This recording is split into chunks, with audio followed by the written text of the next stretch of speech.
अंबर सखी महिलांसाठी विशेष बचत खाते, शून्य जमा खाते, शाखेमधून व्यवहार, एटीएम कार्ड सुविधा, स्वस्त दरात कर्ज उपलब्ध, प्रोसेसिंग शुल्क वाजवी दरात, माझी बचत माझा फायदा.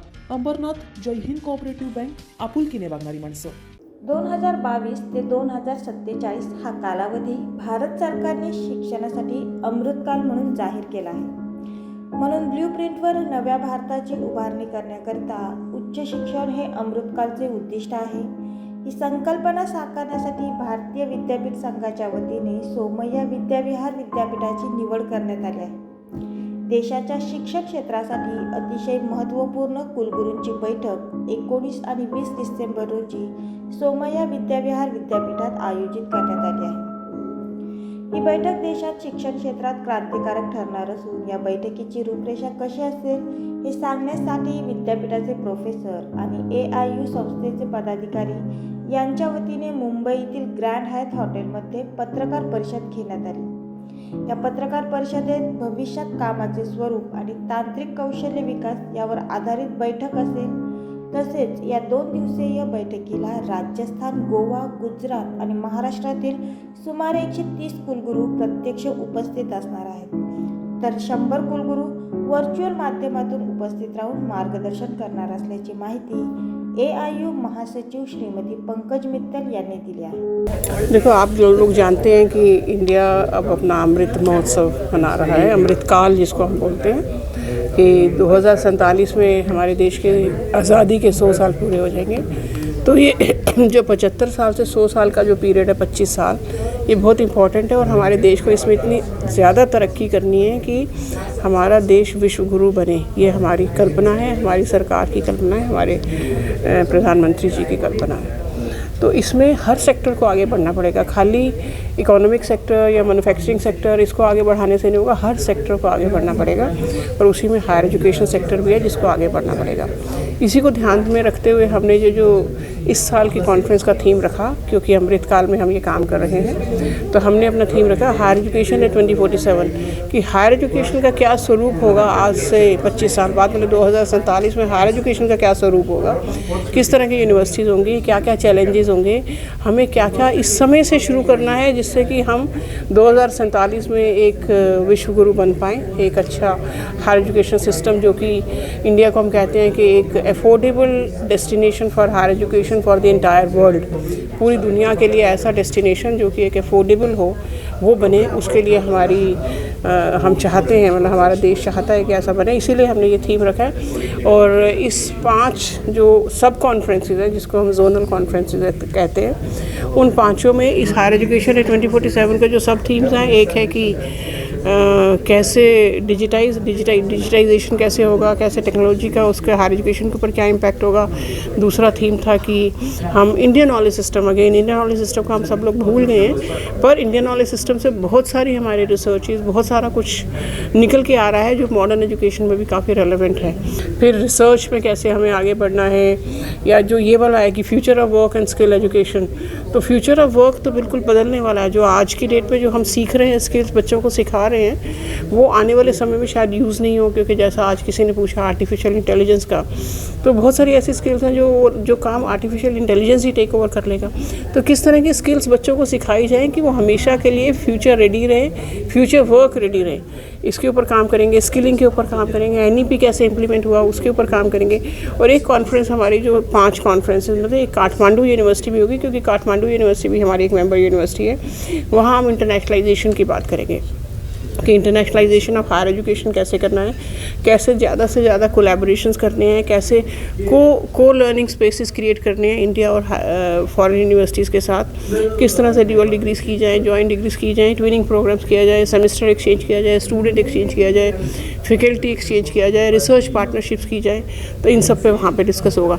तो ओवरऑल जो हमारी 5 कॉन्फ्रेंसेस हैं, उन सब से ये निकल के आएगा कि जो अगेन मेन कॉन्फ्रेंस में हम डिस्कस करेंगे कि इंडिया का हायर एजुकेशन सिस्टम 2047 में कैसा हो कि इंडिया विश्वगुरु के रूप में आगे अग्रसित रहे.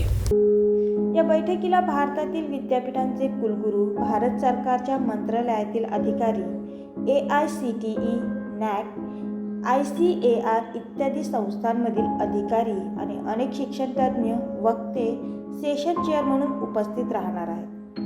सोमय्या विद्याविहारमध्ये 2 दिवसाची बैठक घेण्यात येईल. या बैठकीत कार्यस्वरूपाचे स्वरूप आणि कौशल्य विकासाचा विद्यापीठ कृती आराखडा तयार केला जाईल.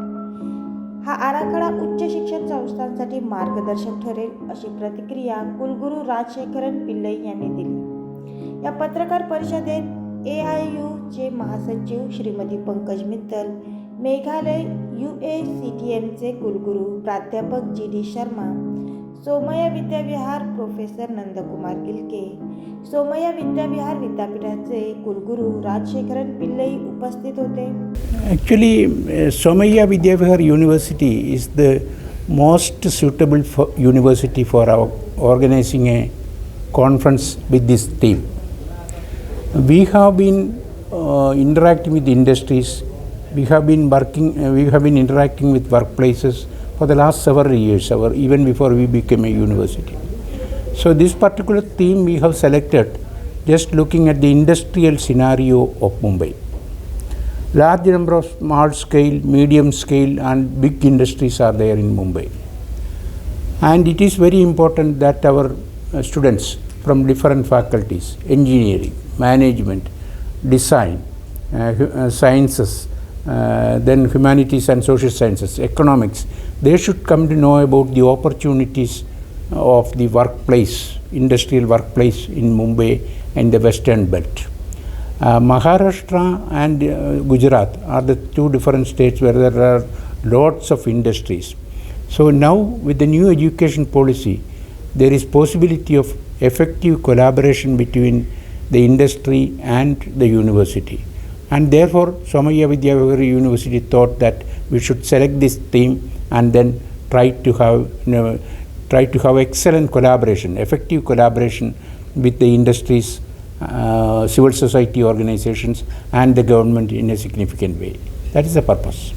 ही जी कॉन्फरन्स आम्ही आयोजित केली आहे, ही conference association of Indian university Navi Delhi जे आहेत त्यांची कॉन्फरन्स आहे. आणि सोमय्या विद्याविहार युनिव्हर्सिटीचा रोल म्हणजे we are hosting this particular आम्ही मान्य केलं. त्यांनी आम्हाला सांगितलं की तुम्ही हे कॉन्फरन्स म्हणजे मदत कराल का, म्हणून ती सोमय्या विद्याविहार युनिव्हर्सिटीमध्ये होते, म्हणजे आता 19 आणि 20 तारखेला. आणि ही पर्टिक्युलर कॉन्फरन्स आहे ती वेस्ट झोन म्हणजे पश्चिम विभागाची कॉन्फरन्स आहे.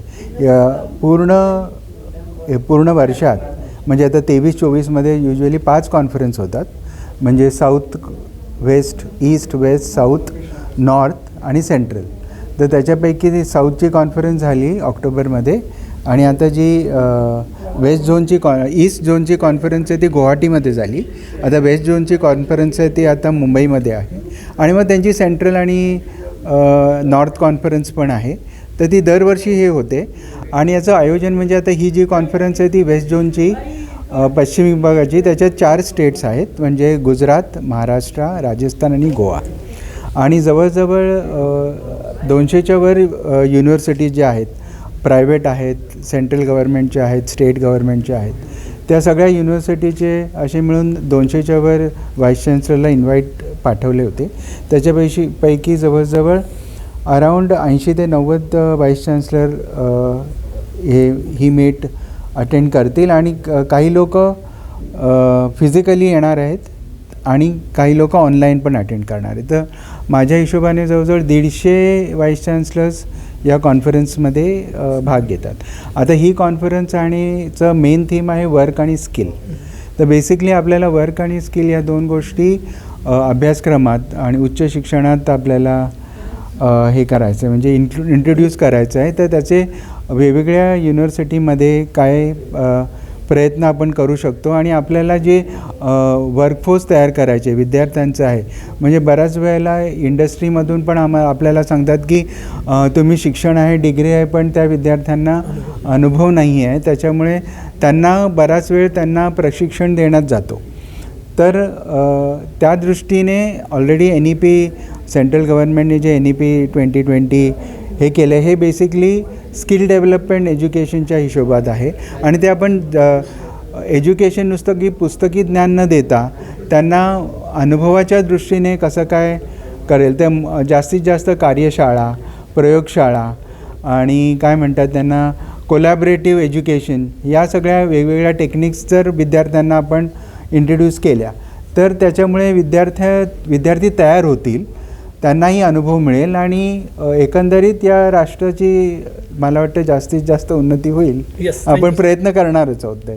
Sheetal मोरेसह Abhay Sharma, metro news, Mumbai. या नवरात्री आणि दिवाळीच्या शुभ मुहूर्तावर MBC म्हणजेच मास्टर बिझनेस सेंटरची खास आणि आकर्षक ऑफर. अंबरनाथमध्ये प्राईम लोकेशन म्हणजे कल्याण बदलापूर रोडवर भिमको नाका येथे तुमच्या स्वप्नांमधील कमर्शियल गाळे, offices, gym, retail shop, coaching classes, गार्डनचं showroom, banquet hall, rooftop dining hall यांसारख्या प्रॉपर्टीज उपलब्ध आहेत. पहिली ऑफर म्हणजेच प्रॉपर्टीच्या प्राइसवर थेट 10% सूट मिळवा आणि दुसरी म्हणजेच प्रत्येक बुकिंगवर 5 ग्रॅम सोनं मिळवा. अंबरनाथच्या या प्राईम लोकेशनवर या आणि बुक करा तुमच्या स्वप्नातील कमर्शियल प्रॉपर्टी आणि तेही स्पेशल ऑफरसह. चला तर मग या लवकर आणि भेट द्या मास्टर बिझनेस सेंटरला.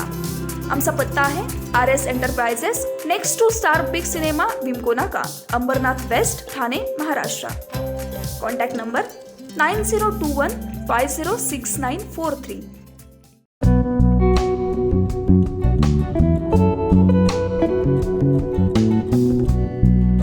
मॅक्सलाइफ हॉस्पिटल हे उल्हासनगरमध्ये केंद्रित आहे. हे बेसिकली उल्हासनगर, अंबरनाथ, बदलापूर आणि त्याच्या बियॉन्डचे जे एरियाज आहेत यांच्यासाठी एक टर्शरी रेफरल सेंटर करून काम करत आहे. हे एकमेव हॉस्पिटल आहे जिकडे आपला एकच रूफमध्ये CT scan, cath lab machine, dialysis machine, echography plus sonography हे सर्व सुविधा अवेलेबल असतात. प्लस एक न्यूरो इंटरव्हेन्शन टीम आहे अंडर डॉक्टर विवेक अग्रवाल सर, जे आपल्याकडे इमर्जन्सी केसेसमध्ये हेड इंजुरी केसेस झाले किंवा स्पाइन इंजुरी केसेस झाले त्यामध्ये इमर्जन्सीमध्ये ऑपरेट आपल्याला करता येतात, ज्यामुळे पेशंटचा जीव आपल्याला वाचवता येतं. प्लस आपल्याकडे जे बाकीचे जे गव्हर्नमेंट स्कीम्स आहे जसं महाराष्ट्र पोलीस आहे, CGHS आहे, central government health scheme, plus ESICचे पेशंट्स जे असतात ते सेंट्रल रेल्वेचे पेशंट असतं ते सर्व पेशंटला प्लस चीफ मिनिस्टर रिलीफ फंडमध्ये पण आपण एनरोल्ड आहे. तुमच्या परिसरातील काही समस्या असेल किंवा काही माहिती असेल, तसंच तुमच्या संस्थेची अल्पदरात जाहिरात द्यायची असेल तर मेट्रो न्यूजला संपर्क करा. आमचा मोबाईल नंबर आहे 7517000525. उल्हासनगर असो, अंबरनाथ असो की बदलापूर, ऊन, पाऊस, थंडी किंवा नैसर्गिक आपत्ती याची तमा न बाळगता आम्ही कर्तव्यदक्ष राहून काम करतो. सर्व स्तरातील स्थानिक बातम्या काही क्षणातच सर्वात आधी तुमच्यापर्यंत पोहोचवतो, ते फक्त मेट्रो न्यूज. अवघ्या 1 वर्षात हजारो प्रेक्षकांपर्यंत पोहोचलेली आपली नंबर 1 तसंच विश्वसनीय वृत्तवाहिनी म्हणजे मेट्रो न्यूज. मेट्रो न्यूजच्या पहिल्या वर्धापन दिनानिमित्त आम्हाला पाठबळ देणाऱ्या सर्व प्रेक्षकांचे मनःपूर्वक आभार.